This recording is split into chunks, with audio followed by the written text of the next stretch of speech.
Hello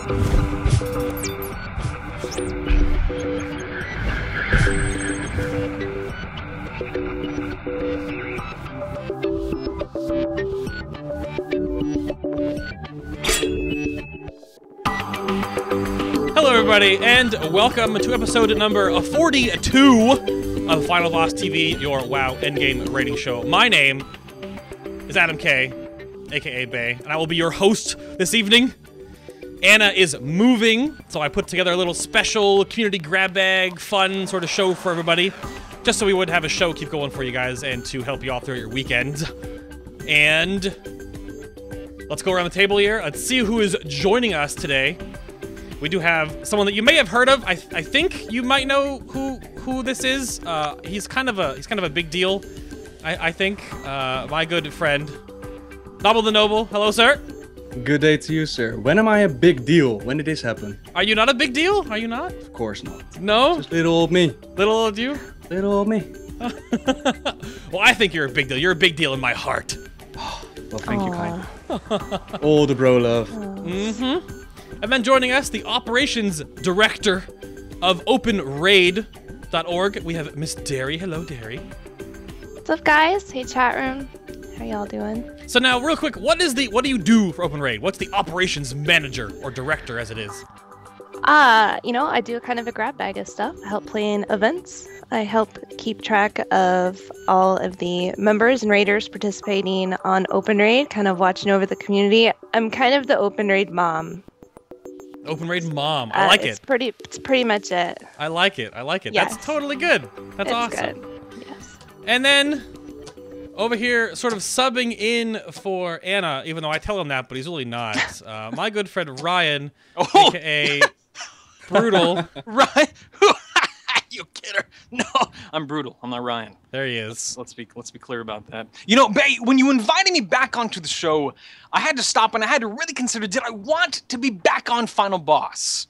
Because there's so much that goes into being a co-host on Final Boss. I mean, it's really slightly overwhelming at times. And I thought, and I stopped, and I realized, you know, I think the easiest, the simplest way to make a decision would be to write a song about it. Oh, really? Is that? Yeah, and it kind of evolved and did its own thing, and I eventually came up with a little something, and I think you may enjoy it. I'll make no promises, it may be a little loud, but you know what? We're gonna go for it. We're gonna see where we wind up with it, all right? All right, sir. Okay. Just gonna sit back for a moment here. Please. Getting comfortable. Welcome back, dear friends. We are here again to enjoy an amazing show. So sit back, grab some snacks, and please just try to relax. Okay, here we go. We've got Bay behind the scenes, and you just wouldn't believe how much work he puts forth not to look like a dork. Hey, with his hair, can you blame him? And then there's my good friend Nobbel. Looks like a blonde Clark Kent from Smallville. Okay, that's not true, but what was I to do? Rhyming with this name is really hard. And lastly, there's our dear friend Darrie. Just look at her, she's all cheerful and merry. And I know we just met, but I think it's safe to bet I could eat more tacos than you could eat sushi. She really likes sushi, and I like tacos. But anyway, and I guess this song has come to an end. But then again, not really, my friends. There's still the show, here we go, and hey, wouldn't you know, this is probably the last time Bay will ever invite me on to co-host again. Him. There you have it. I wrote that for you, Bay. I wrote that for you. Everybody. That was all you. Yay! I wish I had like an applaud track right now. I don't have anything for you. That's amazing. You got to mix it up every once in a while, you know. You got to go with it. You know, I think I don't want to bring this up because I don't know if I'm gonna like break the time-space continuum, but I'm pretty sure you are Coltrane as your current form, and Coltrane has come back in time right now, and that's why you coexist at the same time period, right? Like you're almost like the same person. That's amazing. Look at the claps, chat room. That was awesome. I'm glad you guys enjoyed that. That was I put good. a lot of work into that. I mean, that was minutes and minutes of writing. Minutes of writing. Woo! That was pretty good. Crazy. That was good. I was actually scared because last time that you did something like that, that it crashed the stream. So we're good now, though, with the upgrades we've gotten right now and the built-in transcoding. We're okay. We're not going to explode. The episode you were on with Coltrane, you broke the stream. So. Oh man, But we're good. We're good to go, friend. Oh, that was awesome. Well, thank you and welcome everybody. I guess that's no other way to welcome than that. Woo! Wow. I don't even know what to do after that. I don't even know. We can just bring down the stream, buddy. We're done. Oh, are we done? Are we done? So that's it. That's it. Okay. Thanks for watching, everybody. I'm just kidding. Here. That's funny. Oh my goodness. Well, I wanted to bring up first. We're kind of going to go around the table here with everybody and kind of talk about what they do on the internet and stuff like that. And this is like a community feature episode again, like we do these now and then. And I wanted to first go into OpenRaid, because I think that's the only one. I mean, Brian's been on the show before, and so is Nobbel, so we kind of know about them. So we'll get to them a little later. But for everyone else, I kind of wanted to push OpenRaid to the forefront here. So, real quick, Darrie, in your introduction, you told me about what you do for OpenRaid. But really, what is OpenRaid? What has it become? So what is it? And then we'll go into your new event you guys have going on right now. OpenRaid is a cross-realm raiding community for World of Warcraft. It's a place where people can join events that are happening in real time via chat rooms, or they can pre-plan events using a calendar type feature, have people sign up to their events, and then run them. They can post anything now that Blizzard has opened cross-realm raiding for Siege of Orgrimmar. So really any content is available to people to run cross-realm. And what we found is that people love the community. They love what being part of a community means, as opposed to running raids through trade chat or other channels. So what we offer is a little more accountability by having feedback, ratings,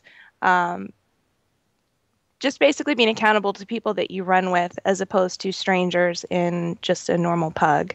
People have really latched onto the idea, and in a little over 2 years, we're creeping towards 400,000 members. So it's pretty legit. Started with 2 friends in a dungeon trying to figure out how to make raiding easier, and now, like I said, 400,000 people later, it's pretty amazing. No, it absolutely is. I think the big thing I brought up with you before was that there's obviously tools in the game, and we'll get to what's coming in the future, or whatever else. Yes. But when I've used OpenRaid, which I only use it a couple of times, and it seems like there's just so much more functionality. You can really connect with people. You have the sort of the karma system with folks, like the reputation, of course, with OpenRaid on there. All these different little pieces to this one huge website. So it really puts together tons of different great information for people to really dig into over there. It does, and the cool thing is all of the moderators use the site, and so we're in it using it, and from that it's been able to constantly grow and evolve, because when you have people actually using your site, participating in the events, we can really just get to the heart of what people want. And so we are constantly tweaking things like, ratings and feedback. Those are all things that have been added in over the last 2 years to, like you're saying, kind of make people accountable and give people a better user experience. Absolutely. Ryan, have you used OpenRaid before or anything? I raid progression 3 nights a week during progression, and that's really about it. So no, I've never used OpenRaid. However, I'm aware of what it is. I'm an advocate for it. I like it. I've just never personally used it, because I only ever raid those 3 nights. I don't do anything else. Yeah. And the one thing that you brought up as well when we were setting up the show behind the scenes was that there was something that really, in Brutall's case, the kind of player that he and I are, you do obviously see quite a number of more hardcore, if you will, raiders using OpenRaid, though, correct? Darrie, are you there? What? Oh no, I thought you were still talking. No. I thought I lost you. Sorry, I lost you. No. Yeah. I thought you were still talking to Brutall. So right. Intently waiting for his answer. Like, come on, bring it, Brutall. No. Oh man. No, it's the song. I mean, I'm all Twitter still. Yeah, exactly. Hungry, kind of a little hungry too. Oh, well, that's fair. He does smell like tacos even through the internet, so it's fine. Ooh. Don't hate on that, all right? I know. It's a long time to formulate that perfume or clone, depending upon who you are or what you prefer, all right? Yeah.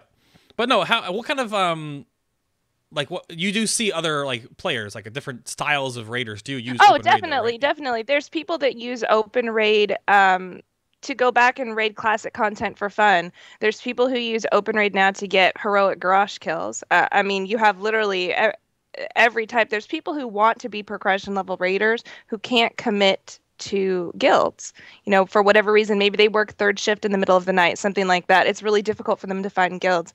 We have a huge Oceanic community also because, you know, obviously time zone wise, we have people that are 12, 13 hours ahead of the US time zones. So it's really great to be able to find these other people that have the same schedule as you and complete the content you want to complete. Our motto is achieve the impossible, and that really is what we promote, and it's what happens. Yeah, no, absolutely. It is pretty amazing.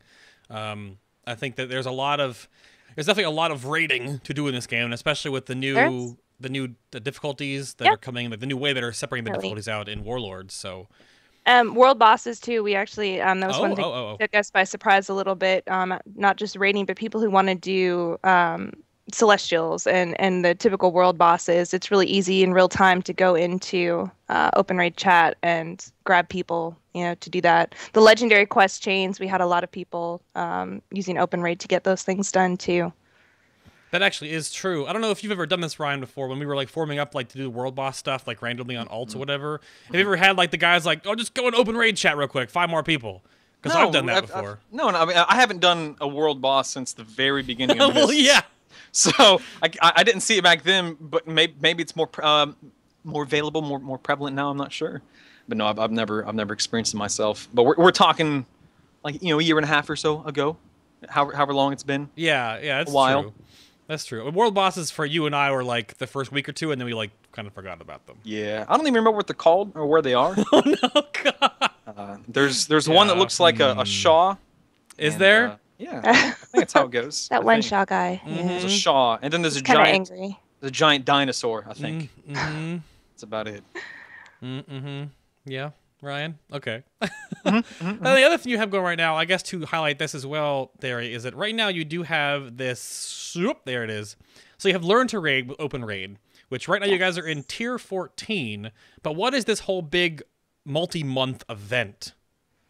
Well, we started a couple months ago, and it's great actually. Chat room, our awesome World of Warcraft supervisor Zillions is in chat room right now, and we started trying to say what can we do to get people caught up. We've got 6 to 8 months before next expansion's coming out. God, there's people who are maybe just now starting to play WoW. How do we get them caught up? So 1 month at a time. We started in April with challenge modes.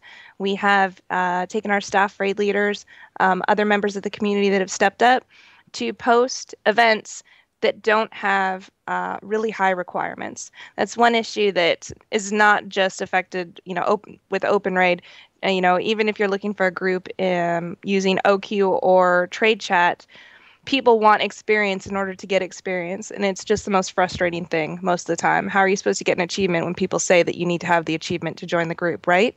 Right. So we took a step back and we said, we're going to set these events up, and you don't have to have any experience. With the CMs, we did a week of bronze, we did a week of silver, and then 2 weeks of gold. So by the end of April, people had gone through 2 or 3 weeks of challenge modes. They had the confidence to try for gold. We've done the same thing this month with T14. We started with normal runs. Now, getting towards the end of the month, we have people posting heroics. And these aren't people looking for carries. These are people with maybe eye levels that are still in the high 400s, looking for like-minded people to learn the content together. So that's why we kind of call it Learn to Raid with OpenRaid. No high item level requirements. No one's looking for carries. Learn to actually do the content together. That's really cool. I don't mean to interject, but that is a really cool concept. I mean, someone who raids on a progression level, and I really don't do much outside of that, that genuinely makes me want to be involved and want to do something, which is very unusual and very unlike me, I guess. But the fact that that's even in existence is so amazing, in my opinion. Kudos to you, dear. Kudos to you. Well, no, kudos to the community, because they've embraced them too. Kudos to them too. Kudos to everybody, everybody, definitely. But yeah, it's. I mean, we play WoW too, and it isn't the most infuriating thing, you know, even chat room's talking about it right now. To join this 9 of 9 gold, please post your 9 of 9 gold. Like, why? Who has time for that, right? So, you know, that's there's other options out there. We're just trying to show people that you can come to OpenRaid, try something different, just have a good time. Oh, is what Zillions just said in chat true, Nobbel, or is she just what's going on there? Oh, look at she's called you out. She's called you out. Uh-oh. Wait a second, you said Nobbel, didn't you say? Yeah, I said Nobbel. Oh, I said, oh, is it? Oh, it's Brutall. Oh, I did. Yeah, I was about to say what. I'm rooting into more juice from Nobbel because he's just. All right, you That's guys have my commitment. Once I move, yeah, we'll find a date. We'll find a time. I'll put a YouTube video up. We'll make it happen. All right? Will you? We'll make it happen. We'll make it happen. So you'll Throne of probably Guitar Thunder. You'll probably drag me along with you, won't you? Darrie, Bay, Nobbel, I would invite you, but you're overseas. I'm sorry. We don't want your kind here. Oh. Wow. Fine, I'll make my own OpenRaid. See, there you go. There you go. You're not invited, Brutall. Oh. And want your kind over here. There you go. Wait, the bald, beard, taco lovers, or American? I need to clarify. One of the above. Whoa! Wow. Ain't that you? Wow. Yeah, and chat's asking, OpenRaid's obviously on EU servers too, right? You set it up no matter where you are, correct? Yep. Yeah. Yep, it's on both regions. And actually, you said what? So, what are some of your statistics behind the scenes? I thought these cities blew my mind, and they made Nobbel laugh. Like, what kind of?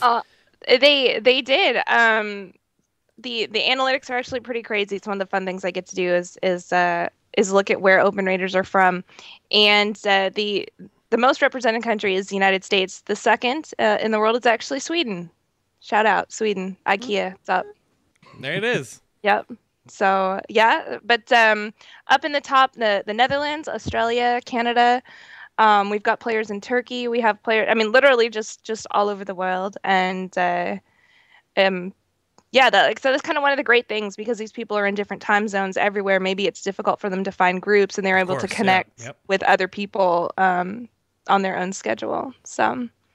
Yeah, Tyrone says Team Sweden. Exactly. Yeah. Exactly. That's what's amazing about it too. And on the whole level of it, this is when you're trying to put together groups and right now in game going to like trade chat and whatever and blah blah blah and trying to find people is so much more of a pain in the butt. And when you can find people that have been like on OpenRaid now for like years or more and they have the accolades and all the raids they've hosted and stuff like that, you know that they're good people.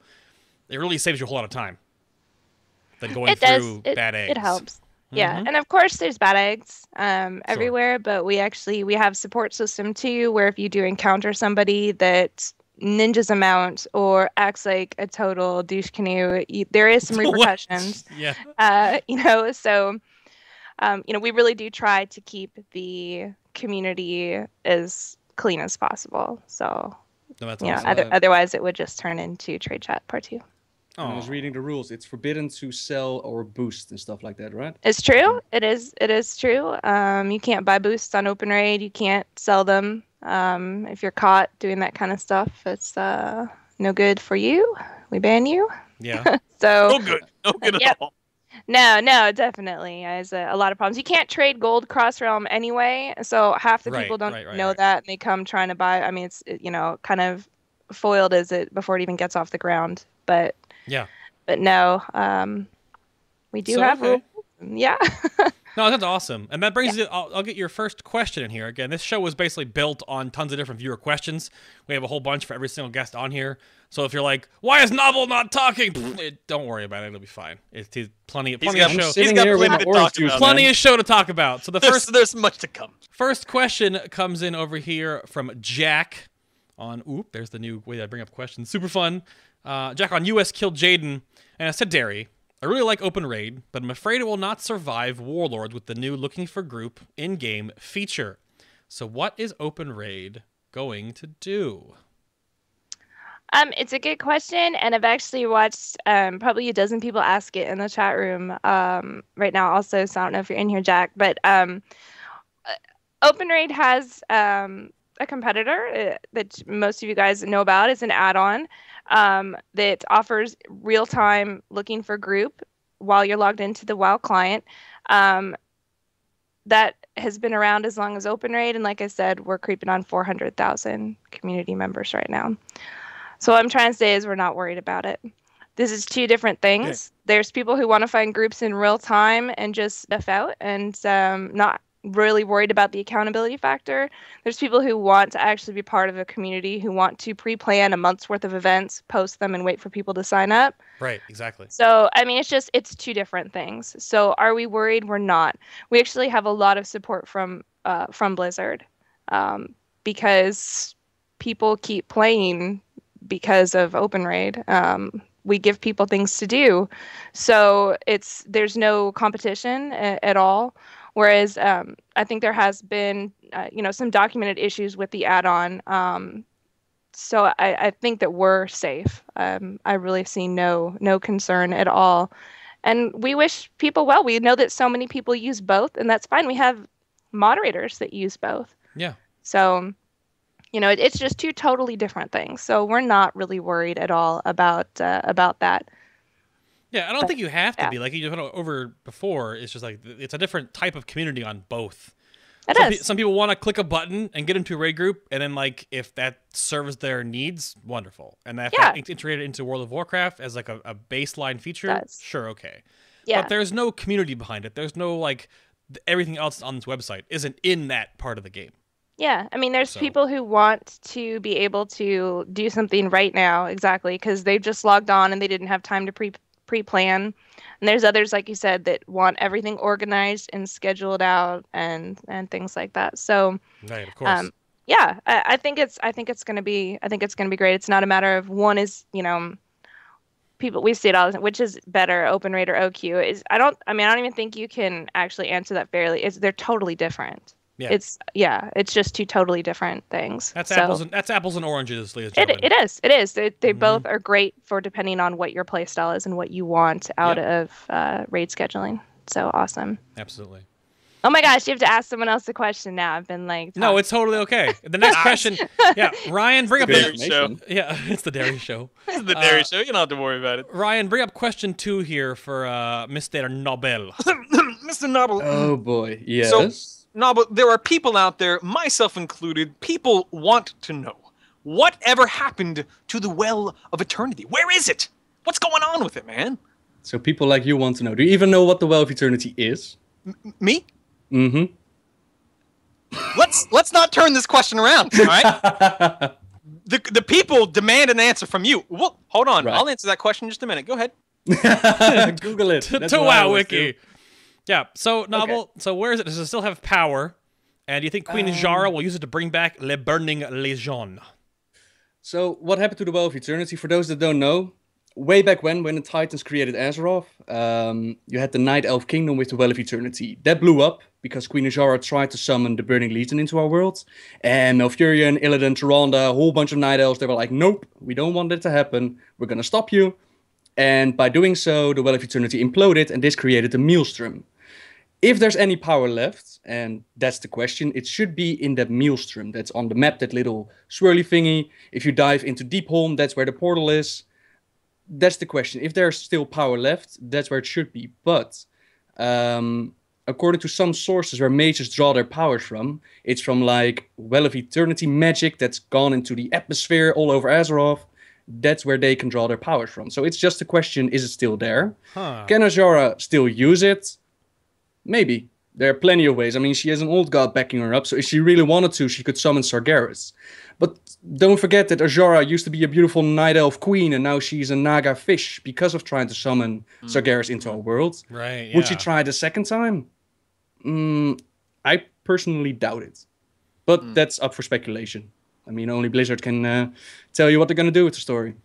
Yeah, I mean, N'Zoth, the old god you talked about in question, that's in cahoots with Queen Azara, definitely is there. I can't imagine Blizzard not giving him some time in the spotlight in the future. Yeah.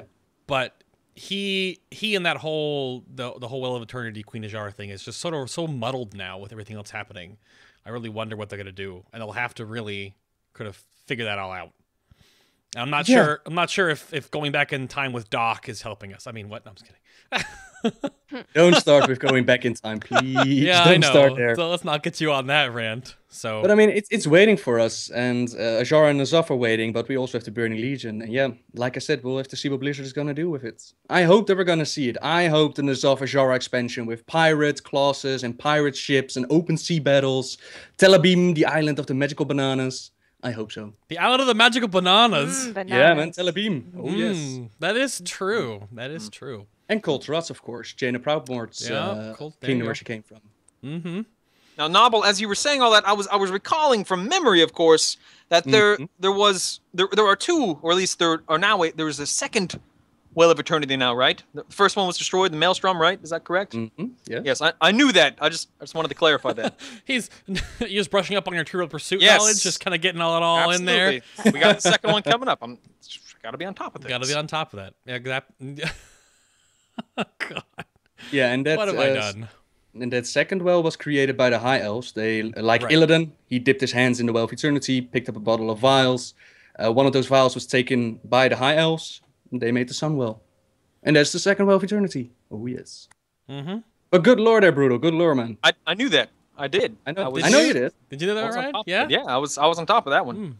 Yep. I trust you. You are my partner after all, so I kind of have to.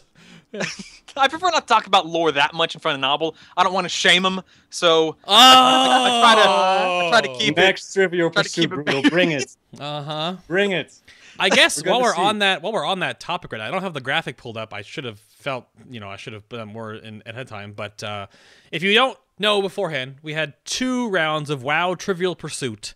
That was with a ton of us. It's all on our YouTube, both 2 rounds of it, and we're doing rounds 3 and 4 in July this year. I'll tell you more details as it gets closer, of course, but we are doing rounds 3 and 4 in July of this year. Same sort of stuff. It'll look a little better. We got a better camera for it and whatnot. But yeah, we'll do 2 more rounds of that with some giveaways and some fun stuff and all making fun of each other and Ryan guessing the Magnetar or was Centaur amazing. Centaur name off the cuff. That Yeah. was fantastic. You So- God, come on.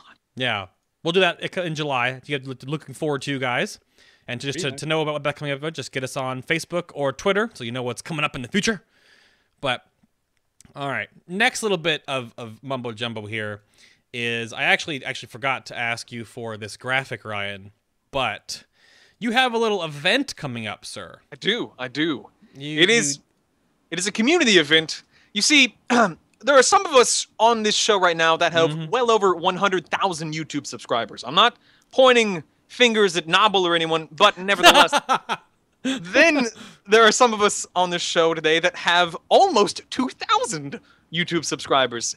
And again, I value what I have, and since I value what I have, I am then throwing a community Twitch party on my channel, twitch.tv/brutalstatic, and I'm inviting everyone to be there, grab a taco or 5, join us. Nobbel will be on there, as long as he doesn't hate me after the show.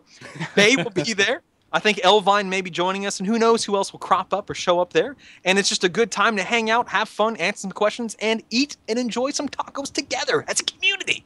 Because I like tacos. And Raise those tacos. raise the tacos. So the goal is you want 2,000 tacos eaten in this one little period, right? For like no an reason- hour or so. For no reason at all, but just because we can. That's just right. to eat them. Yes. Just to eat. So we need at least, by math, we need 400 people. That's right. All to eat 5 tacos. That's right. Or Or 21 like myself, which then becomes some number that I haven't calculated out. true, because you might eat a whole bunch. That's right. Could. I will eat at least 12. I'll go buy a 12-pack and I'll eat those 12. Right. So. And of course, during this event, we want people to take pictures themselves and terrible taco selfies and right. tweet at Brutall on Yep. the Twitters. That's So right. You're gonna again, hashtag 2,000 tacos. hashtag 2,000 tacos. Hashtag 2,000 tacos. That's the hashtag. That would I be- just made it up. There you go. Right now, you're so prepared for spot. this. Dude, I am on the ball. That's really what it boils down to. Just Simple as that.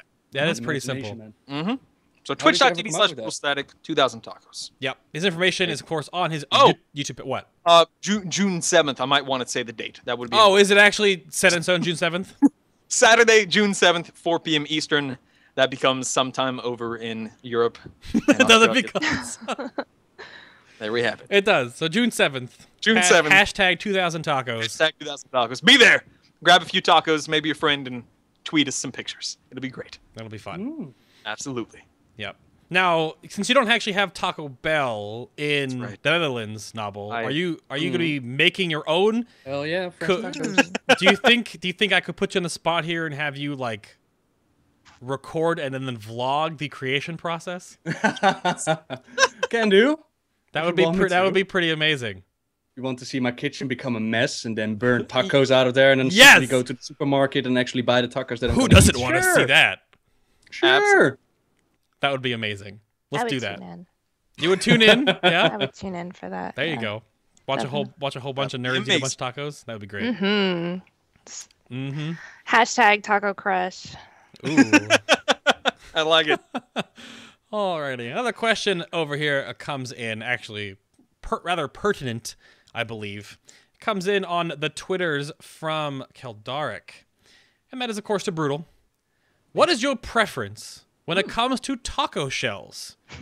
Nacho shell being hard or tortilla wrap being soft? You know, I'm not a explain why. I'm not a prejudiced person. I do enjoy both, but if I had to choose one of the two, I think you get more bang for your buck. You get more to enjoy with the soft shell tortillas. You can just put more in there without having it breaking open or without having it spill out or whatnot. It's different in that aspect. But I love the crunchy tacos as well because it's that satisfying as you bite into it.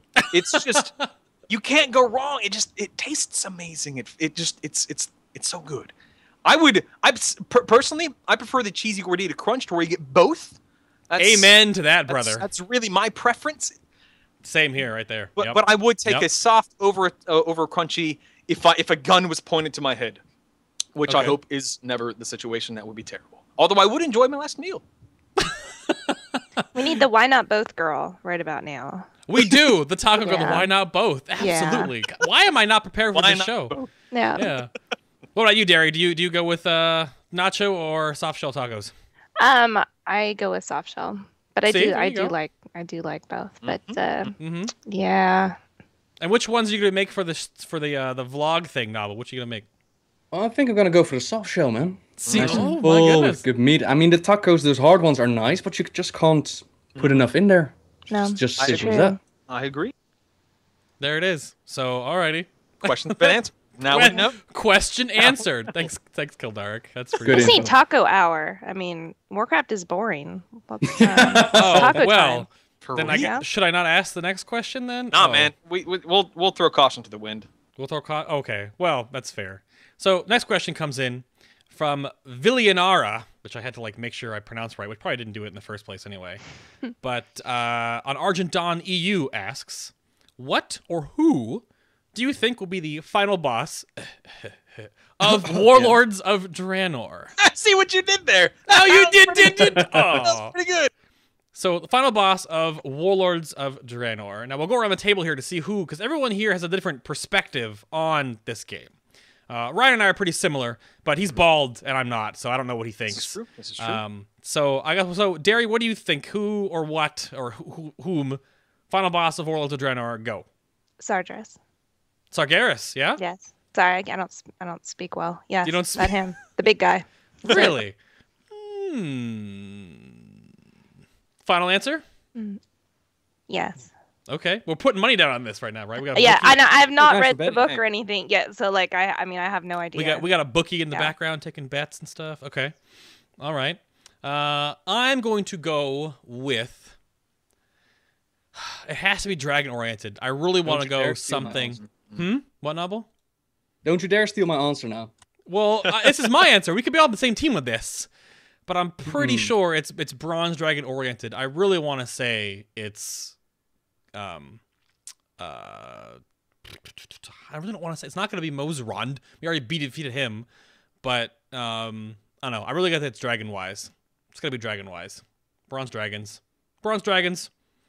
being all stupid and goofy. Bronze dragons. All right. Brutall. What do you think?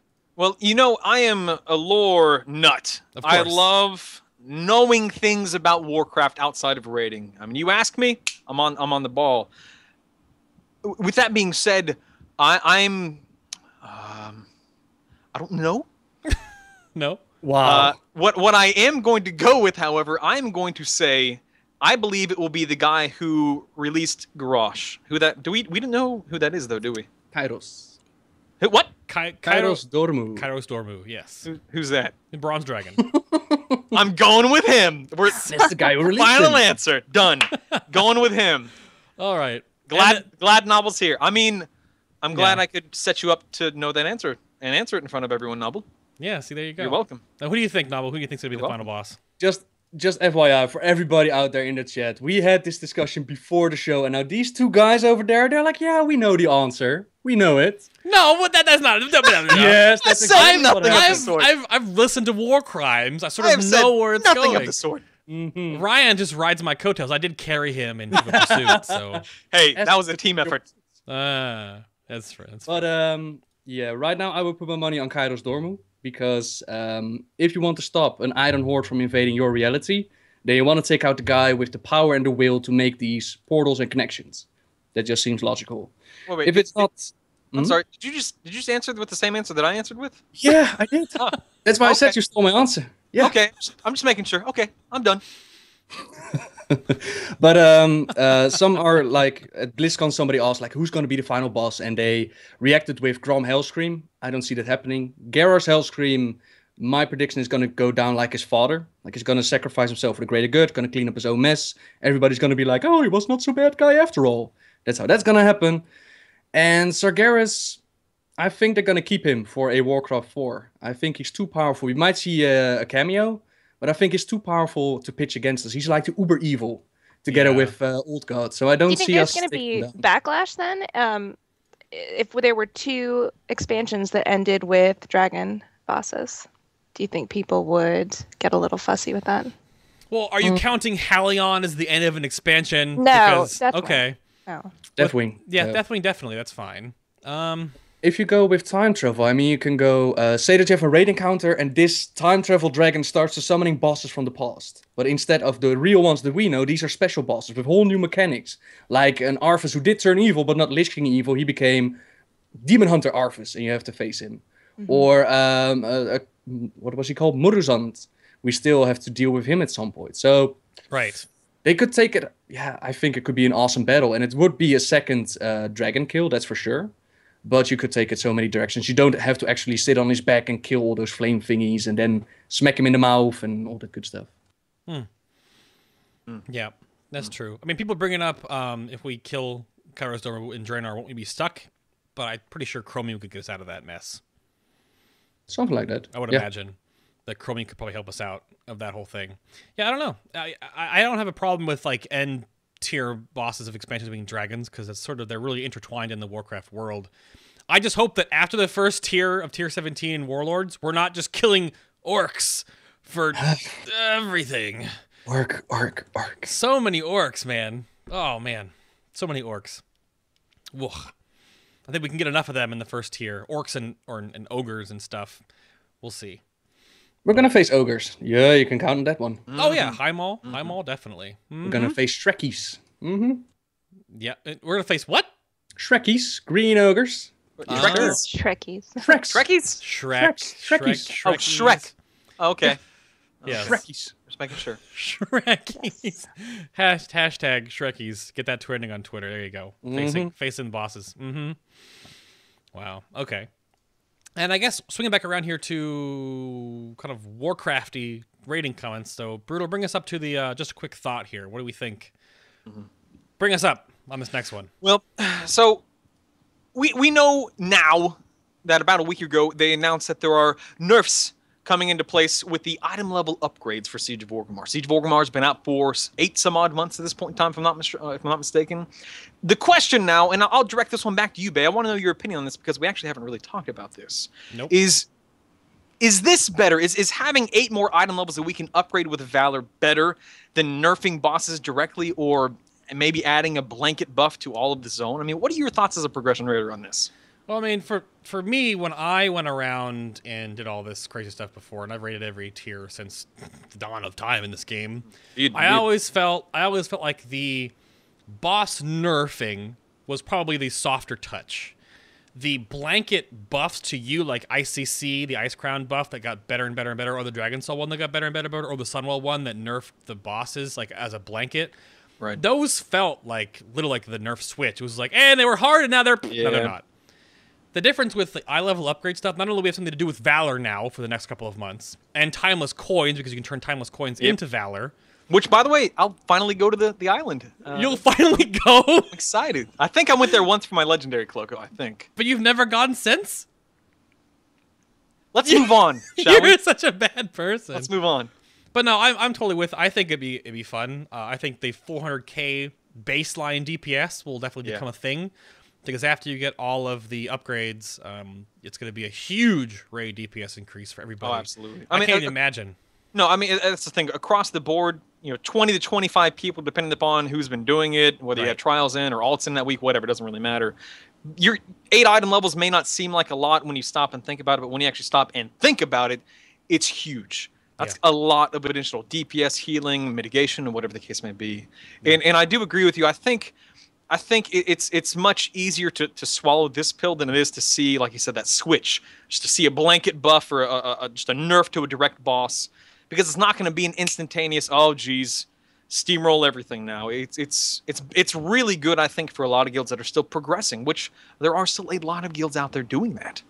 No, absolutely. I think it goes back to what Darrie was talking about earlier about how so many people are still raiding right now. Yeah, absolutely. Some people just based on their timetable or what they do in the game or how much they take other parts of the game more seriously than raiding. When they finally get to it, this only gives those people that are behind in a sense. They're not really behind; they're on their own timetable. Something to do to get stronger, right? It gives hardcore in-game raiders have been farming it for months and months and months now. More use for Valor, gives them more damage. It can they can push some little things. People can figure out like the Warforged sets versus the set pieces sets or whatever. It gives something to do with math and stuff. So I think it's a better overall like system upgrade than just nerfing an entire zone. I would agree. I will say, when I first saw it, I thought to myself, oh, geez, more gear upgrades? Really, do we have to endure this?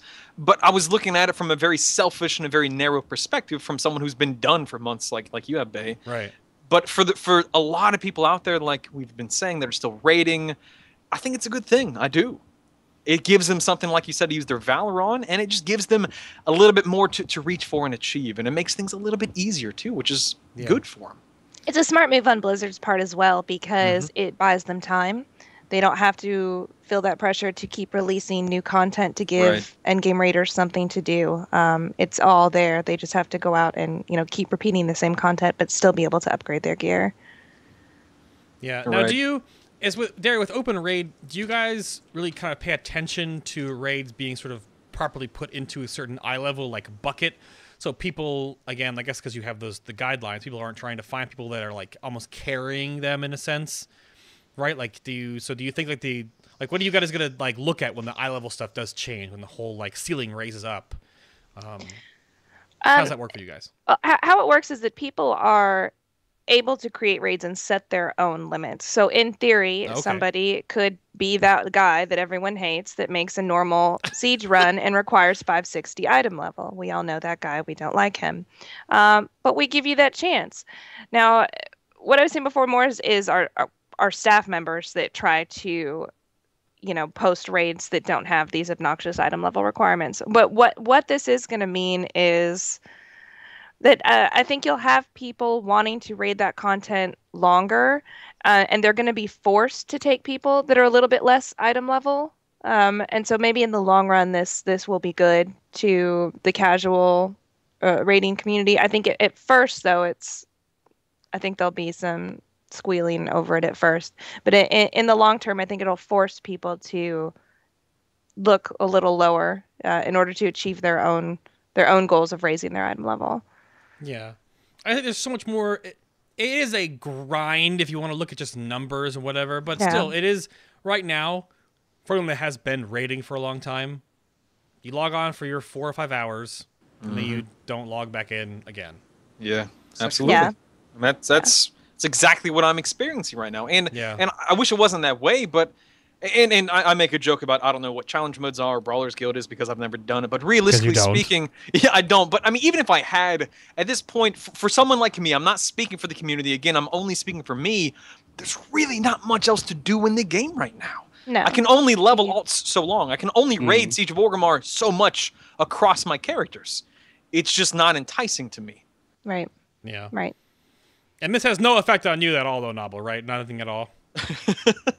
Well, I mean, at some point you're done with LFR, thankfully, and then that's true. Yeah, that's right. That's right. Yeah, at some point you have all the gear that you can get from LFR, and then it's the question: what am I going to do next? Am I going to do the same that I've done in LFR on a difficult level? Not likely. And all the other things I've already done. I mean, the story is not progressing until they add a new patch, so I have to do with novels and all the other good stuff. So I'm waiting as much as you guys are, even though I don't raid. Yeah.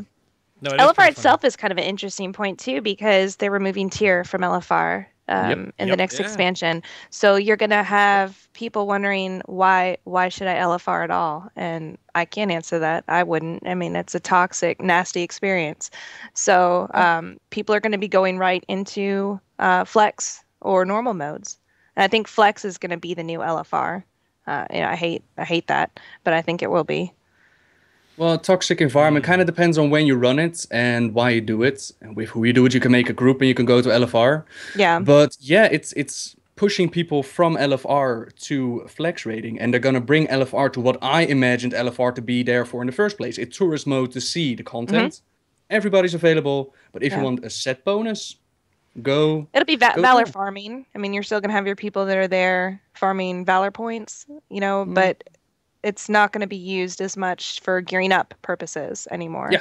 Yeah. But even on that note, too, for the people that Valor farm, you can get tons from the new way they're going to do challenge modes, and you actually get LFR level gear from doing the challenge modes and the huge boost in Valor from doing those for the Valor ones. So because like the daily challenge mode kind of thing, plus the Valor ramp from just doing a challenge mode in the first place. So if you wanted to do 5 people stuff, I don't have to use bronze. You don't have to do gold. It's not that. So you can literally just take your time, do a harder heroic, and at the same time without having to deal with 20 other people. You get 4 of your friends together and do the challenge mode stuff, and you'll get the higher gear that's above the challenge mode eye level and your Valor. So I mean, yeah. That all comes down to around, like, what's Valor going to be used for in the future. We're not going to talk about that. We're not talking about Valor. Hopefully more comes out about that, because right now we're all just kind of like, it's a catch-up mechanic. That's it. So we're kind of waiting for more information for that. Yeah. Right. Because right now we hope it's a little more than that, because Justice is gone. It's just a dead currency. It doesn't mean anything. Everything will cost Valor across the board. Wait, really? Justice gone? Oh. Yeah, okay. They're making us one PvE currency. Unless I'm totally off my rocker here. As So how far can as you- I've read, it's all just the same. So how can you convert honor into, justice into honor then? Do you need to use valor points to convert it to honor points? And how are you going to get conquest points then? Well, I think that whole system will be different in the only way. Okay. Like, I can imagine that. I don't know how the PvE to PvP currency will go back and forth with each other right now. I have no idea because I don't PvP. Ryan, what does that even stand for? What PvP? Yeah. Personalized ventures in player versus player. That's what the hell? What the hell? I couldn't think of the last P word, so I just Right, went what with the what it hell? actually meant. I'm sorry. Yeah. So we'll see how it works. We'll see how it works. We don't know how it's going to work though, because I think they kind of really want to keep them apart more in Warlords. So we'll see. Warlords more on that when beta gets closer or whatnot. But yeah, I don't know. I'm gonna take If a we'll minute. ever get a beta. If we'll ever, we'll get it. We'll get it. I'm pretty sure. I don't know if many of you know about what comes out on June the 3rd. There's another game that may or may not be kind of a semi big deal on June the 3rd. I don't know if I'm looking at my calendar right now, but June the 3rd. I don't know. Something rings a bell. I don't know what could be on that date. That I haven't told anyone this, babe, but I have pre-ordered the Wild Stars. You pre-ordered. I did. So did I.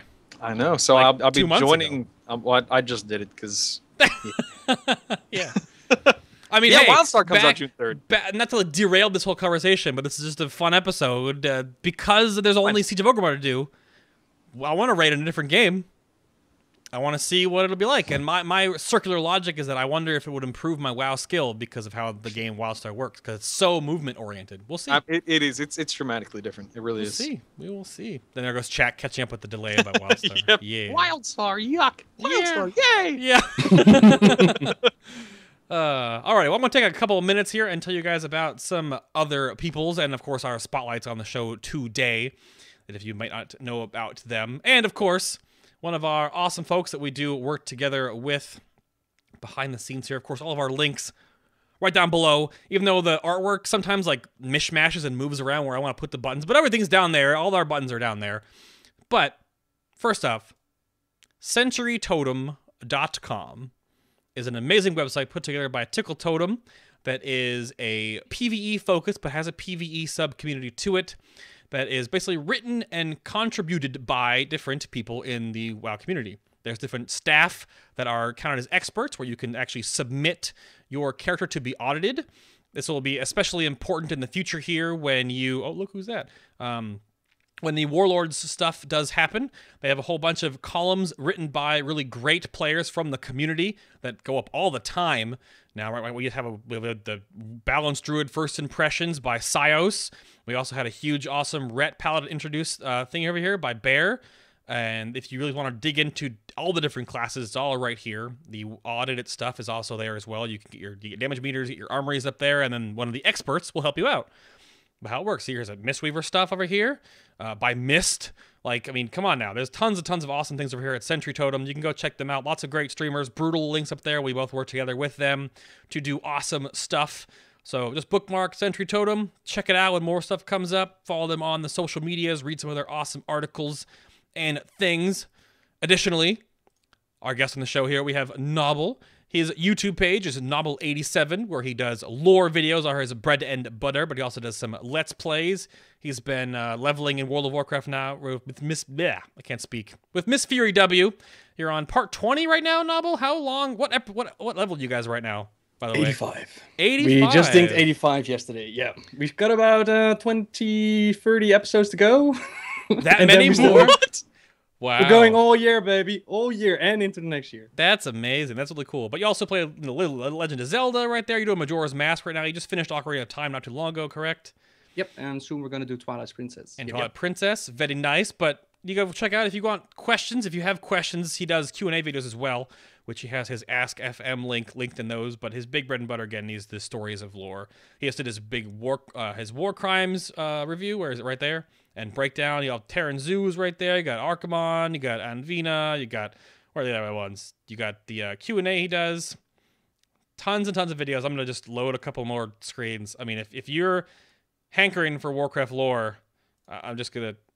We're not there yet. Hang on. Wait. Hold on. He got more. He's got more. So go check him out on YouTube. It's Nobbel87. And then, of course, there's Brutall's YouTube. Now, Brutall's YouTube is a little different, I feel. This man did... Slightly different? Ever so slightly. You started out doing videos, multiple different types of videos. Life of a Guild Leader, Brutal Beatdown, Body by Brutall. Yeah. Of course, I was on a special episode Oh, man, ago. that was fun. That was a blast. But you mostly just talk about different things in World of Warcraft from your perspectives and whatnots. Obviously, there's lots of Taco Bell in there out there. There's the 2,000 tacos, 2,000 subscribers kind of deal. Right there. You want to click on that later for all the details about it. Yeah. And, how would you describe your channel? Because I've told it before, but I don't really know how to... You know, I don't even know how to describe my channel. It started off as me just talking about progression rating and what it was like to be a guild leader of a progression guild. And it kind of just took off and did its own thing. I just talk about life, WoW, gaming. I started talking about League of Legends a lot recently because there's really not much to do in WoW, as we've already stated. Fair enough. When Warlords of Draenor launches, it will become much more WoW-specific and WoW-oriented again.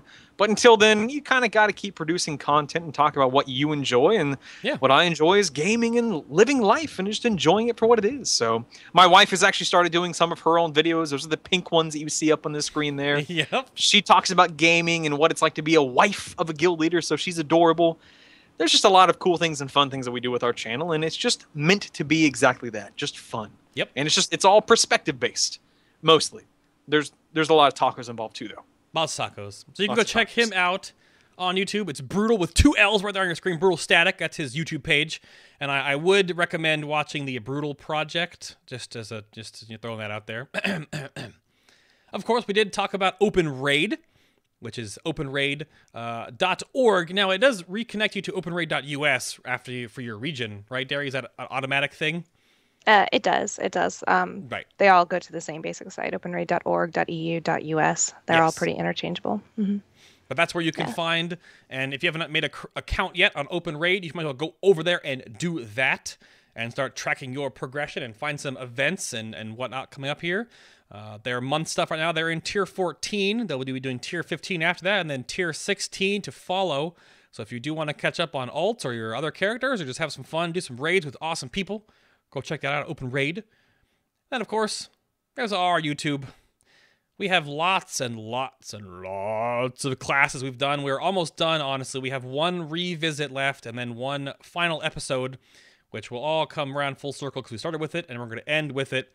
But if you want to listen to Ian Hazacostas, when we had our dev interview just recently and the after show, of course, with him, a little while before that, we sat down with Zarum and Celestalon from Blizzard as well. We have their main show and after show, and then of course multitudes of almost every other class in the entire game. We sat down with Duck Sauce a while ago.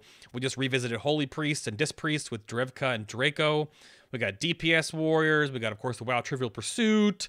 We got balanced druids. We got guardian druids. We got ret paladins. We got mages. We got a fun other community guest grab bag. This is another one, Brutall. Look at him doing funny stuff like he thinks he's a funny guy. Elvine the Gold Making Mage. We got Resto Druids on here. It goes on and on and on and on and on and on. We sat down with Alex from FinalBossTV.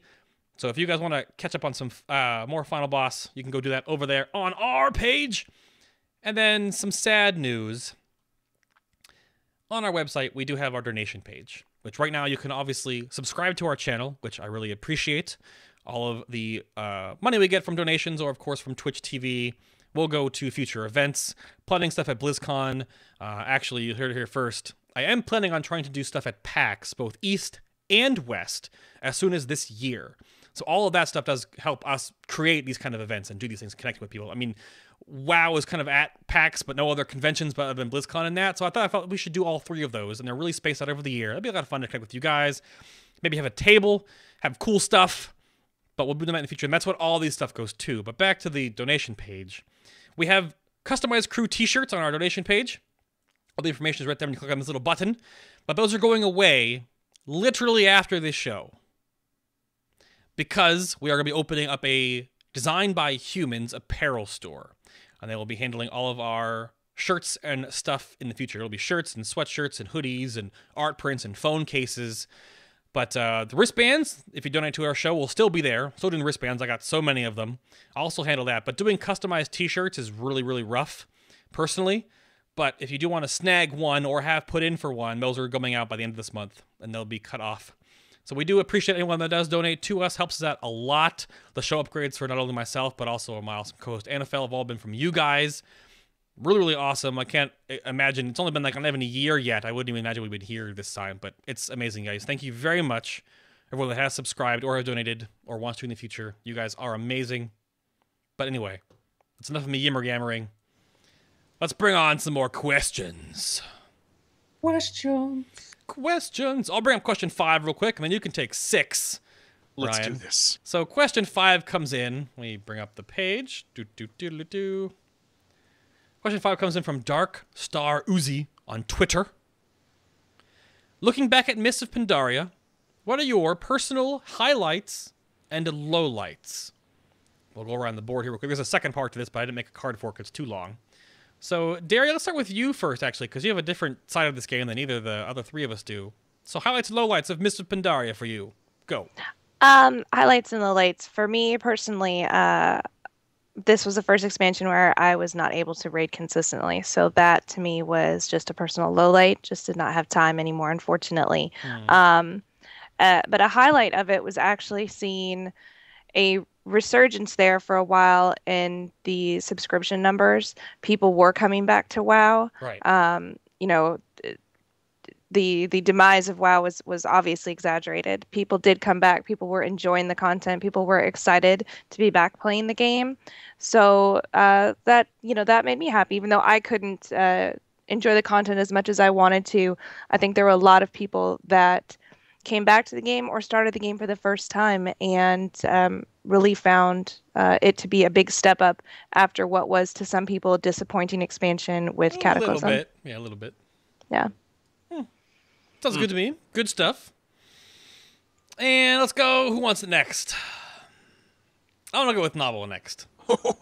Highlights and lowlights of Mr. Pandaria, sir.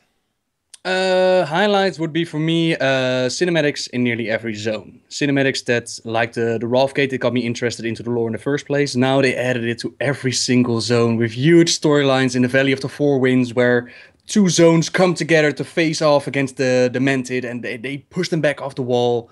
Or what else did they have cinematic with the Demented Queen, of course, and the Jade Serpent statue blowing up, Horde and Alliance going at each other's throats. It was... The storytelling, the way that they did it, was amazing, together with Raphion's legendary questline. And an all-time low would be patch 5.3 for the Alliance side, where the Horde got an amazing questline where heroes of Warcraft 3 teamed up with Thrall, tossing Kor'kron in the air and zapping them with lightning. You see freaking Vol'jin, and they were even planning on doing Rexxar. And what does the Alliance get? We get a robot cat collecting papers. And we get to offer our services to the Horde for unknown services. Brutall, I'm not even joking. The Horde got such a mind-blowing questline there. I think it's incredible that you're talking about cinematics and specific patches with specific things, and I have no idea what any of that is. I don't remember any of that. It's truly a testament at how differently people can and do play this game, and that's nothing but a positive thing. This is not a negative comment or what anything like that. It's awesome that you are so invested in something like that, and I'm sure there are tons of people out there that are just like you. Yeah. But it's crazy to me because I have no idea what patch 5.3 brought along in terms of game changes, let alone story. Jeez. Yeah. It brings such a depth to the game, man, once you get into it. Oh my goodness! Listen, I kill bosses, and I don't even know their names half the time. All right, that's my gameplay right there. Oh, but Ryan, love and respect to you, buddy. I'm so happy that people out there make videos like the ones you do, because it helps stupid people like me. It really is. It is true. That is true. So, did you finish up there with it? Was it your low light though? Was that quest? Yeah, anything else? Robot Cat, man. The robot cat. I will not forgive it. Yeah, silly robot cat. Mm-hmm. I mean, I don't really have a whole lot of highlights and lowlights. I don't want to like take too much time to talk about myself. I mean, really, the whole big roller coaster we've been on right now with the show has been pretty much the both of it. I mean, lowlights, of course, being a really small portion of it, being like to see like the weird sort of negativity you get from kind of putting yourself out there in this regard, but all the different benefits you do from the constructive criticism you get from making a show like this. And whatnot, and of course the positives are just like I'm in a great guild right now, and like more than half of the guild is going to BlizzCon this year. Just really cool stuff to be in this really big community, not only in my WoW stuff, but also right here at Final Boss TV with you guys, and the friends that I've made through this show are the connections I've made. Well, the connections I've made through this show. And just all of that stuff. But it's great to see everyone here every week. I mean, Anna sends her love. She would really like to be here. Obviously, she's moving. But I mean, the two of us together and everyone behind the scenes at Final Boss really does appreciate it. It's a wild ride for all of us to really see what has evolved over time with all of this and how much more we can still do in the future here. You know, Bae, you say you appreciate it, but I speak for all of us out there that we appreciate what you and your team does too, buddy. Absolutely. We really do. Thank you guys for putting this together every weekend. It's awesome, man. Yeah? Aw, muffins. All of you. Oh. Tacos. Well, then Ryan, what are your ups and downs of Mr. Pandaria, or highlights and lowlights? So I like how you took the perspective of Final Boss as your highlight. So I'll play the same card. The start of my YouTube channel has been awesome. Streaming for you guys on a weekly basis has been awesome. But in-game, I love a lot of the raid encounters that have been brought to the table these past 2 tiers. I mean, you look at Lei Shin, and my goodness, talk about an awesome boss fight. The technical last boss of Throne of Thunder, if you don't count Rodden, of course. And then there are plenty of fights in Siege of Orgrimmar that have really been a lot of fun. And the low point of Mists of Pandaria was Dragon Soul, actually. Even though that was last expansion, I'm still going to say Dragon Soul. What the hell? I'll actually allow that. I'll allow that, though. That's fine. Remember Dragon Soul. No, don't. Don't remember. No, do remember it so we never repeat it again. I feel so like Dragon Soul had cool bosses, but it was just like it was almost TOGC all over again. Almost. It was just blop. Hopefully, we don't feel that jaded to Siege of Orgrimmar when this expansion is rumbling to a close. Yeah. Because I'm not sure that we will, because the content, I think, is in a lot better place. I think the bosses, it's engaging. I think they're more challenging for a lot of people out there. I hope we don't look back on it in that same aspect. Yeah, I hope not either. So, alrighty. Next question. And please, when you read this question out, Ryan, give it some pizzazz, because the person asking it is a very passionate man. Listen. So, number 6. Question number 6. This gentleman is from U.S. Whisperwind, and he is known as Magdalena, the Death Knight of all Death Knights. This question is directed to Miss Darrie. So when when I see the name, it looks like Darrie. I apologize. It's okay. I know it's Darrie. So it doesn't matter. When are you finally going to make an Alliance Death Knight to bring along to all of the 25 Death Knight runs? Mags. Magdalena needs to know. The community wants to know. You're on the spot. Mags. Go. Mags, get at me, Mags. Get at me. Get at me, Mags. Yeah. Is that your response? That's it? That's it. Period. Oh. End of sentence. Get at me, Mags. Yep. That's it. Wow. Yeah. Yeah. I love you, Magdalena. No, Magdalena's awesome. He's been a huge supporter of OpenRaid for a long time now, and thanks for the question. But Loktar Ogar.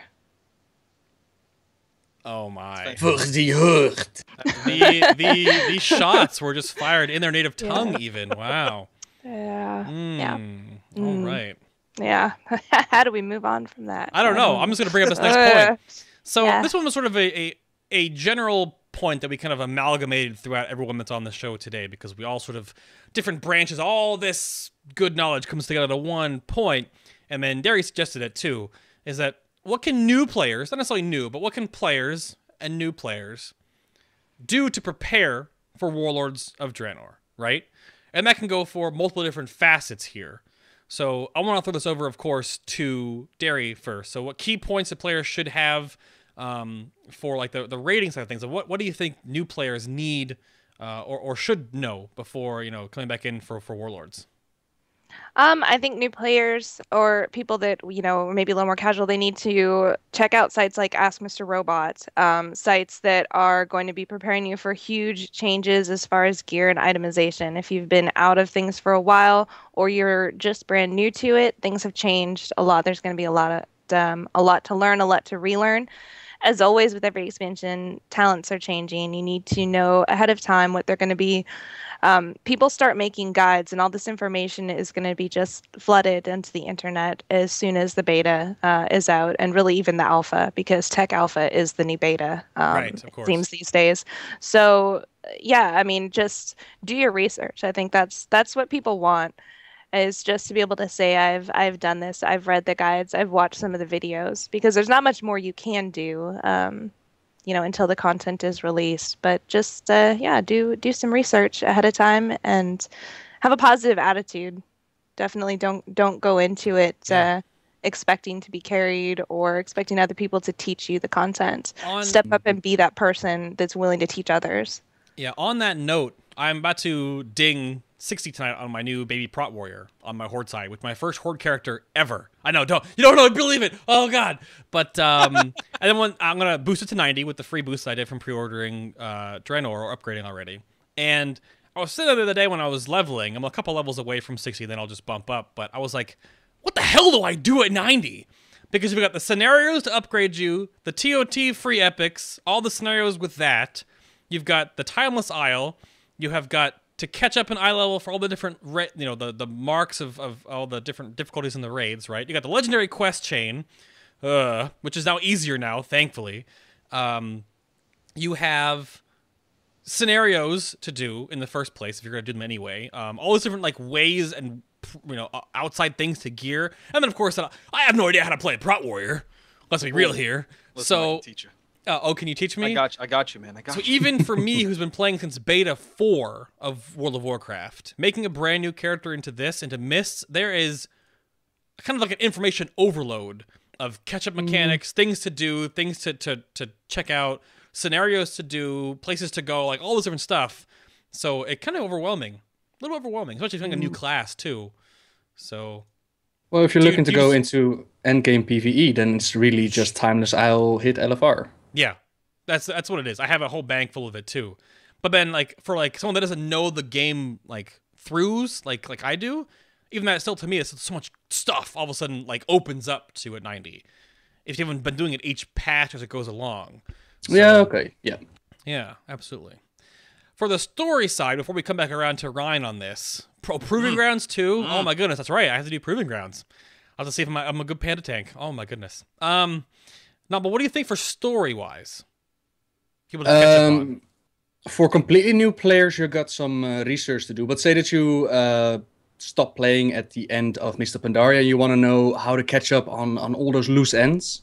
Then you should check out War Crimes, the new novel by Christy Golden, where she pretty much takes up any loose ends that was still left. She ties them all up in a nice little knot, and you're ready for Warlords of Draenor. Now, if you want to know the story behind Warlords of Draenor, then I'd recommend to pick up Rise of the Horde, which leads into Tides of Darkness, The Last Guardian, Beyond the Dark Portal, and Thrall, Lord of the Clans. If you follow that storyline, there are a couple of novels. Rise of the Horde is the main one, but if you follow all of them, you'll be up to date as what you can expect on Warlords of Draenor. And that's about it. I'm totally with you on the whole War Crimes thing. We were going to make War Crimes a separate subtopic. We just thought it was too much to talk about, and it's too early. It might ruin some things, and there's lots of spoilers. So, I mean, read or listen to the book.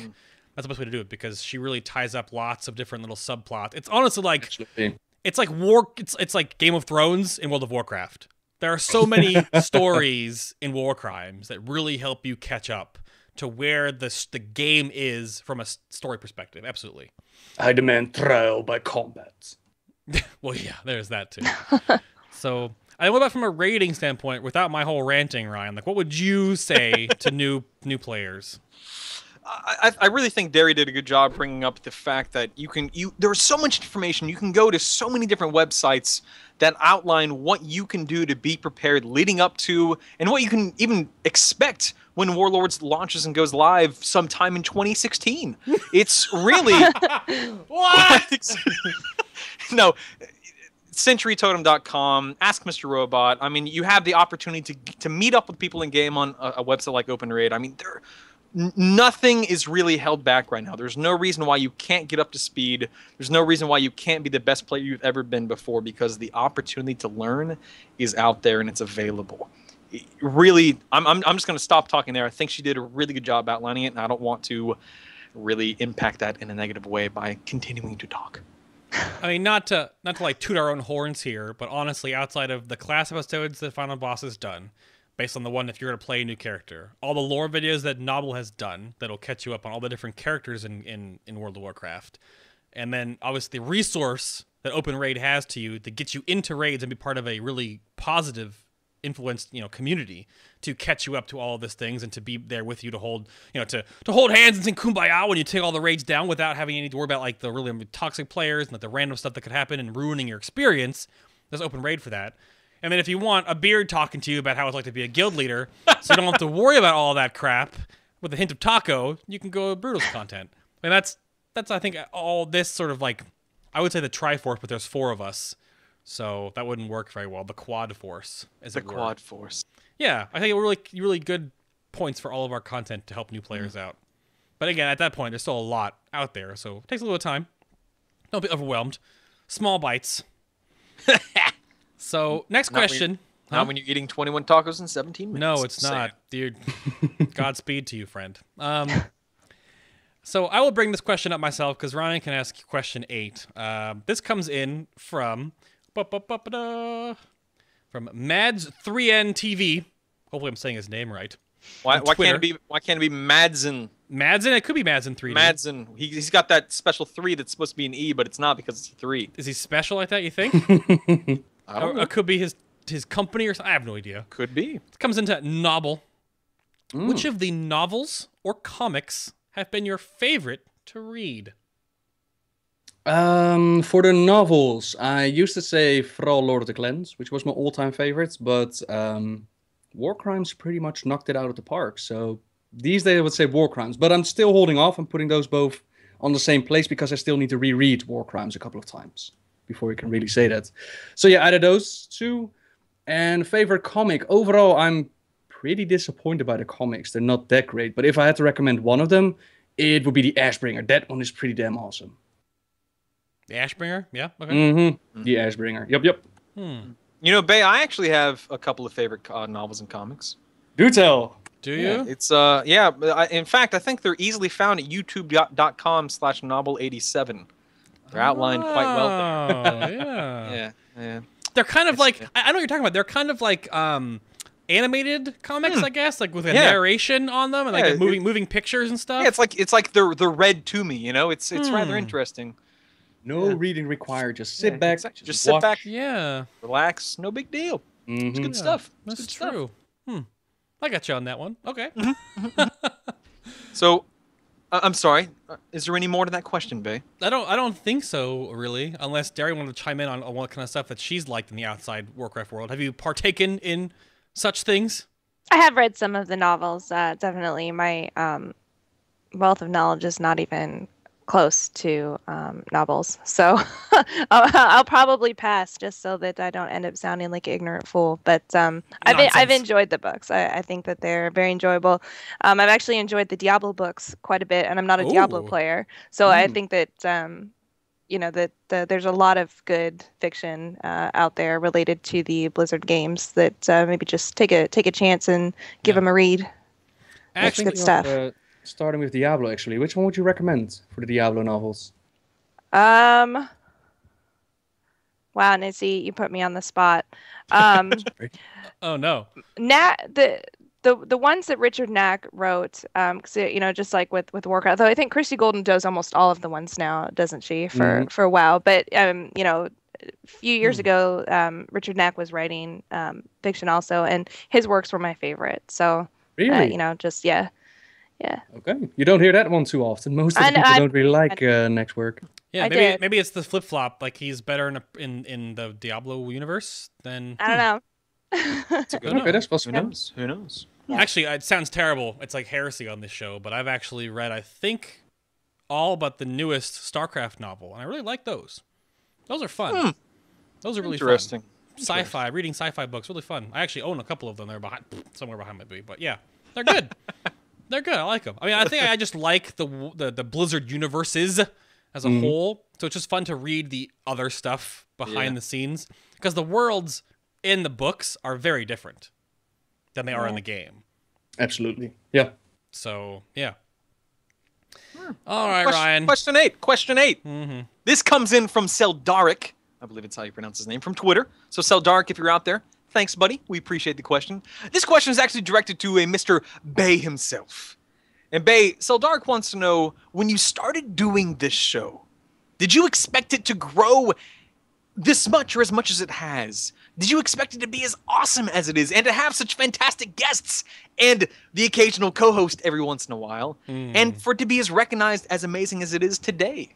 Please, your thoughts. We want to know. I put this question last because I honestly, I feel sort of embarrassed ever talking about this show just because there's lots of other great content out there as well. There's tons of podcasts and tons of video casts, sure, right? Like there's a Realm Maintenance. What Ro does with that exists to categorize and talk about all the different podcasts for WoW, StarCraft, and Warcraft, and Hearthstone. So there's tons of content out there. Did I ever think it would get to this? I mean, I'm within a year, and I've already sat down with Blizzard twice. So no, I never thought of that. I mean, the show was built. I was working on the show about 2 months before the first episode even aired last year, working on the ins and outs, artwork, what we're going to talk about, what the structure of the show is going to be, getting the website, getting the Twitter, the YouTube, the Facebook, all that stuff created and made and sort of unifying it all together.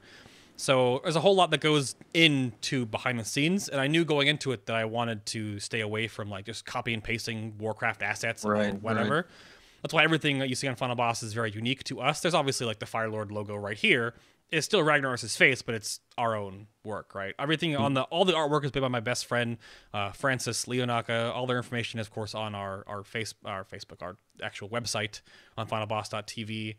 I never realized it. I knew getting into this that it would be a different subject matter because we would be interviewing people, and almost like an interview type show I don't think existed at all. People bring on special guests now and then to their shows, but no one ever interviews the top players to quell rumor and cut down from ribble-rabble on forums and to give you really good concrete information, which is our bread and butter. So I never thought, honestly, and really it just comes down to chat room and everyone that watches on YouTube and people that follow us on Twitter and Facebook and everyone that's in the community. I know it sounds super lame to use that answer, but content creators wouldn't have anything if their content wasn't reciprocated by the viewership and the community that rubs around them. It wouldn't exist. I would have, if no one cared about what we do, nothing would happen, right? The motivation, the drive to create more, the need to would subside. So it's really comes down to people watching right now. It's all about, the raid group, the mobs and the minions, the mortals of Final Boss, and all of our friends that we've met along the way are all amazing. And the Fat Boss family, and I don't know if Nobbel, if you call your people anything or whatever, your YouTube subscribers. Someone in the chat called them lore nobblers. The lore nobblers? Wow. That's amazing. That's I love it. So stuff like that is really what makes it rewarding, honestly. I mean, the donation stuff we got from December, the amount of support we got for that to upgrade my stuff and Anna's stuff is just, we didn't even expect it at all. I mean, it's not even within a year yet. We have 43 episodes technically, and we have so much more to do. And it's all because of you guys, really. So it's really all, thank you guys very much for all your support and continued kindness and everything in the future here. Going into Warlords of Draenor, I will mostly be streaming almost exclusively all the Warlords content on this channel. So, of course, that my personality here is about the same as I am on my actual live stream. So I'll answer questions. We'll do tons of different things. I'll probably drag along, Brutall or something, or Nobbel. I want to do questing together with him, and we'll talk about story and whatever like that, and other little cool events. Yeah. So sounds good. That's all for you guys. That's all for you guys. Chat goes crazy with the lore nobblers. Chat is killing me. Lore nobblers. I love it. It's amazing. That's amazing. Don't forget, they also want you to grow a beard, which I have to agree with that as well. Yeah, can you do that? I mean, mine's coming in. It's not, it's something. You look good, Adam. You look good. I mean, Bay. People. I have a real name. People get maybe fun of me, like, my beard looks funny, but like I had jaw surgery when I was younger. Little side trivia fact here. So my hair doesn't grow like on my chin. This never does anything. So no, hair will grow. I just shave it so that it doesn't stay. Well, stop it. Stop it. Yeah, let it. Let's see. 3 weeks from now. Let's see the Nobbel beard, the Viking beard. Let's do it. Gonna do my best for you. Yeah. Brutal, let's see my beard. Yeah. I sent a picture. I have. I appreciate. Whoa, what? I didn't get this picture. You weren't invited, Mr. I grow half a beard. I grow half. Shut the hell up. That's true though. It is true. It is true though. I don't know. It's definitely a wild ride. And it's a fun one. It is, absolutely. It's definitely a lot to take in at times. I mean, YouTube comments and people on Twitter and Facebook and all that kind of stuff trickling in. It's pretty amazing to connect with as many people. So I can't even imagine. We're all talking about like our numbers and Nobbel and whatever, and Darrie's in here like, I also have 400,000 people on my website. That's what's amazing. That's like a whole MMO on your website. That's more than EverQuest 1 has in terms of subscription. Yeah, see? That's awesome. And Schmids brings up a good point in chat though, Darrie. I know. I'm just telling. I was just typing back to them. I got your back, Schmids. I got your back. I'm asking the hard questions. What was the question? Yeah. Well, what was the question? He's just know about Darrie's beard. Oh. I know. I had to work on it. Yeah? Please definitely. Maybe for next time. Wow. Bay the Half-Beard, Slayer of Dragons. I was just about to say that. Always 54? Wow. Please keep it coming, buddy. We'd love it. That's fine. I'll allow it. We got a couple more minutes here I don't know if we had any questions. Let me go check the Twitter real quick and see if anything did come in, since we don't have an after show for this episode. But, oh gosh, the lore nobblers spam on Twitter. Mm-hmm. Oh, do you want to give a drop at what your next lore video is, Nobbel?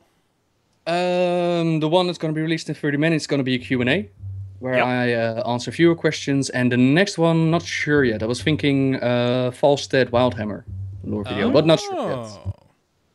Falstad Wildhammer. Okay. Would that be just Falstad, or more about the forming of the Council of Three Hammers, or both? Like how the dwarves used to live in Ironforge, how they split up, how he became into the council, and it's pretty much aimed at Heroes of the Storm. I'm doing like separate articles with short stories for the heroes of Heroes of the Storm, and he's one of them.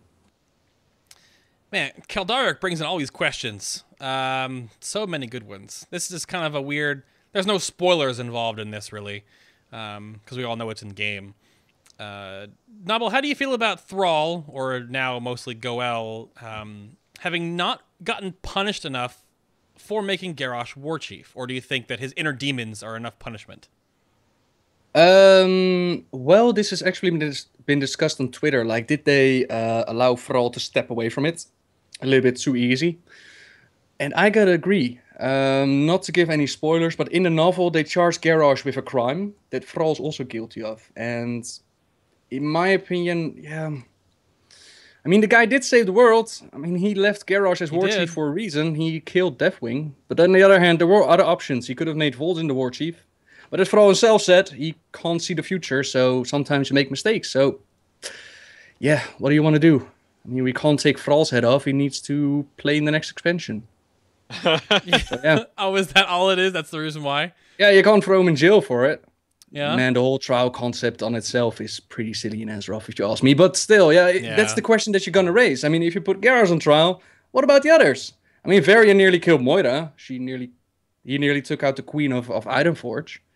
And what was he called? Earth Fury has been a slave handler. The same with the Alliance during the Horde camp. So why aren't they so on trial? So that's the question that you create for. Now, in my opinion, did they let Thrall off too easily? No. Because on the plus side, he did save the world. So in my opinion, that kind of clears you of all charges. Technically. Twice, right? All the time. All the time. All the time. Yeah. All the time. Thrall's life. Yep. Yeah. Some more lore questions came in. Do you want to take a... You can just direct them to me if you want. Oh, so okay, so Brutall. Theramore went from being neutral to friendly. Yep. To sneak attacking to victim. Victimized. Of the Horde. The Horde, yep. I'm with you. So... Is there a question, Bay, or are we just spouting facts? Can that be fixed sanely? Well, you see, now that Vol'jin is war chief, and we no longer have to worry about Garrosh corrupting things and just kind of throwing things off, I do think Jaina still wants to kill everyone. And with that being said, Vol'jin now has a lot on his plate. Does he deal with the Iron Horde coming through this portal? Does he deal with Jaina trying to sneak attack and teleport into the middle of Orgrimmar and blow everything up? There's a lot to discuss and really figure out. And I'm going to go ahead, and I don't want to steal all of Nobbel's thunder, so I'm just going to go ahead and pass it off to him at this point. Okay, so the one who asked this question is obviously a Horde player. More sneak attacks. Yep. Here's the deal, right? Jaina sacrificed everything in her life for the sake of peace. And she even built Fedamore as a symbol of Alliance and Horde relations. She helped Bane the Tauren take back his city. She helped Garrosh's father retake his body. And what does the Garrosh do? A freaking nuke on her city. The most dishonorable thing ever. So the sneak attack with Fedamore and the Camp Tarjo with the Taurens that they allowed to walk away, that's completely... Fedamore was neutral. Or working for both sides. It's the same thing. Now, again, not to give any spoilers for the novel. Fedamore's blown up. I don't see Jaina going back there. I don't see her planting Kirin Tor, Dalaran on that position. Yeah. Don't see that happening. I don't think she wants to live next to Orgrimmar anytime soon. But I also don't see the whole death to the Horde, dismantle them, all that good stuff is also not going to happen anymore. It's kind of like we're back at square one, to be honest. She's just chilling with Kalik, loving life, leading the Kirin Tor, and there's Jaina. That is. Was I wrong? Just a little bit. You know, it gave you something Well, more to do and talk about. Here's a question for you then, Ryan. This comes in from Mr. BC Walker. I love BC Walker. Which of the races of Azeroth would make the best taco? Oh, yeah. in terms of ground meat, I assume is what he means. Well, like to put I don't in the know. taco? That's the two things. Like, That's a good I question. was thinking of it not in that murderistic Really? way. I was thinking like which one would make the best. Like which race would culinarily masterpiece a actual taco. I got you. Okay, I'm gonna go. What is the largest humanoid race in the game? Ogres or maybe. I'm gonna go with whatever the largest humanoid race in the game is, because they would make, in terms of size, the largest taco possible, I'm sure, because they have larger bellies, larger hands, and whatnot, so that would be delicious. In terms of actually killing a creature, sentient or otherwise, and then putting it into a taco, I think a dragon taco would taste delicious. Ooh. It's just getting the dragon meat would then take at least 10 people, if not more. Just you 10 want to go people? Tauren? I mean, there's 10-man raids. I'm trying not to hate on the 10-manners, all right? Trying not to hate. So dragon tacos confirmed? I think dragon tacos would be delicious. I've never had dragon meat. I would be up for it if it actually existed, though. The legend says it is good with ketchup. So I've never had ketchup on a taco. I might have to try that. Uh-oh. Well, Interesting. to swing this back around to something a little more not as nonsensical. Darrie, do you have anything coming up in the future for OpenRaid that you kind of want to tease people about? Things to look forward to? More games. That's what you guys can look forward to. So not too specific there, but OpenRaid will be branching out, offering more games than just World of Warcraft, because we play more games than World of Warcraft. We want to share them with you guys. We want to give you guys new ways to experience them. So there you go. Little teaser. More info later in 2014. Very nice. Yes. That should be a lot of fun. We hope so. More games. More games. Yeah. Yep. And if you kind of follow what we've been doing lately on the site, you may have a hint. Oh, yeah? As hints abound, is it? Hints abound, indeed. Oh, uh-oh. Yes. Uh-oh. And, actually, a follow-up question came in on Final Boss Chat. Since you did say dragon tacos, Ryan. Yes, I did say that. Which dragon flight would be the tastiest? Oh. You know, let's... A Nobbel can answer this, too. Hold on, I'm thinking. I think... Let's go with Bronze Dragonflight. I feel like they've seen so much and been to so many places. They probably have different tastes associated with them. Yeah. I mean, you got different time periods.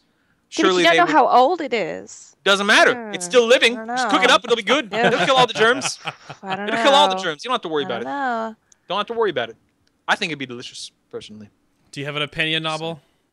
I'm gonna go with the green dragonfly, man.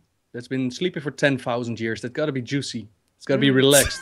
Like a fine aged wine or something. You know, I don't know if I agree with you on that one. I don't know. Although if they haven't moved, I guess it kind of makes them like veal. Is that correct? They haven't moved in 10,000 years. Right. Soft, succulent. You know what? Changing my answer to green. Let's do this. Oh no. I'm gonna get a whole bunch of like Twitter questions and answers now about like us eating dragons or something. Right. So maybe watch. We're gonna have a quest in Draenor to like kill dragons and make them into food now, because somehow like John or Chad will hear about this and like eke that into the devs, or Ian will be like, "Oh my goodness, good idea." No, do it. Let's make a dragon taco eating quest in Draenor. Let's do it. I gotta leave my mark on the world somehow, you know. Leave your mark on the world. Well, I think it's about time to hit the button, because we're about at that time. So, haircut, wait. Yeah, there it is. The orange dragonflight. No, I don't know. Nobbel's been drinking orange juice this whole episode. Totally not a problem. We're on the table here real quick. Darrie of OpenRaid, the operations director. You can go follow her over on Twitter at OpenRaidDarrie. And of course, check out openraid.org. Thank you very much for being on the show. It was awesome to have you. Thanks for having me on. It's a good time. It's good to talk to you guys. Absolutely. Maybe something in the future when you drop some more games and stuff rolls around in Draenor. We have to see.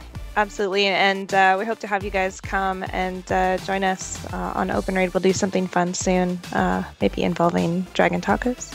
Maybe. See? Maybe, yes. And then joining us from over the pond, you may know him and love him, Nobbel the Noble over on youtube.com, Nobbel87. Are you chugging the orange juice for all the people in the chat room for you? There you go. Yep. Thank Comments you. all night, the magical orange juice. There you go, sir. Thank you for being on the show again. It's always fun to rope you onto this thing. Always fun, man. Can't wait for the Trivial Pursuit. Yep, Gonna Trivial be a Pursuit blast. 3 and 4 in July. And the taco party. And the taco party on, when's the date again? June something. June. Oh, sorry, I was reading something in chat. June Where are you? 7th, 4 p.m. Eastern Daylight Time. It's a Saturday. Twitch.tv/BrutalStatic. Be there. We want plenty of people. Bring some tacos. Bring some tacos. And you can go find Brutal sitting in, sort of, for Anna. No one can replace her. And I just, it's okay. My good buddy. Over at youtube.com, Brutal with 2 L's, Static. You can go find his stuff over there. And, of course, all his other socials are on the website there as well. Crazy. Are you going to play us a song or anything else, or are you good? Absolutely not. Tapped out. Good. You tapped out. If you missed Ryan's song at the beginning of the show, you'll have to watch it on YouTube tomorrow. And if you're watching on YouTube right now, you've already enjoyed it. So just play it again. I'll go over and over and over again. It was amazing. You can go find out all of my social stuff over at twitch.tv BayTLM. That's where you'll find me outside of the show. Of course, as I said, going into Warlords of Drano, where I will be moving a lot more of the World of Warcraft content to this channel. And then all of my other games will be on my personal channel. So we'll see you guys here, of course. Thank you guys very much. All those that did subscribe to the show, thank you very much. Of course, welcome to the raid group. When we get enough subscribers, we'll have more awesome emotes for you guys. But for everyone behind the scenes, we thank you for watching. And next week, we're doing the revisit to Warlocks. Now, due to his awesomeness, I'm going to actually save Sparkugs until Beta and/or Warlords comes out. So I'm going to be posting the guests for that episode on Twitter and Facebook when we get them confirmed, if you want to give the revisit to Warlocks next week. But until then, until next week, 4 p.m. EST, 10 p.m. CEST, for those in the Europe. We will see you next week right here. And thank you guys very much for watching. Again, for all the crew behind the scenes and everyone else, we do appreciate it. Thank you all so much. Have a great night. Trust in the coin. Have fun at work tomorrow. And until later, guys. Bye. Bye, everybody. Come again now. You hear? See you later. What was that? Infinite orange juice. Absolutely. Oh, man. Just keep on waving. Keep on waving, boys.